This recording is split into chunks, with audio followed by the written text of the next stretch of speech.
இந்த வருஷம் முடிவதற்கு இன்னும் 100 நாட்கள் கூட இல்லை, எல்லாம் முடிஞ்சிருச்சுன்னு நினைக்கிறீங்களா? முடிகிற வரைக்கும் பாருங்க, இன்னும் எதுவும் முடியலன்னு உங்களுக்கு புரியும்.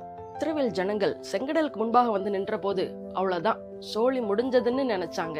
ஆனா வழியில்லாத இடத்துல செங்கடலுக்கு நடுவே வழியை உண்டு பண்ணி மறுபடியும் அவங்களோட பிரயாணத்தை ஸ்டார்ட் பண்ணி வச்சாரு தேவன்.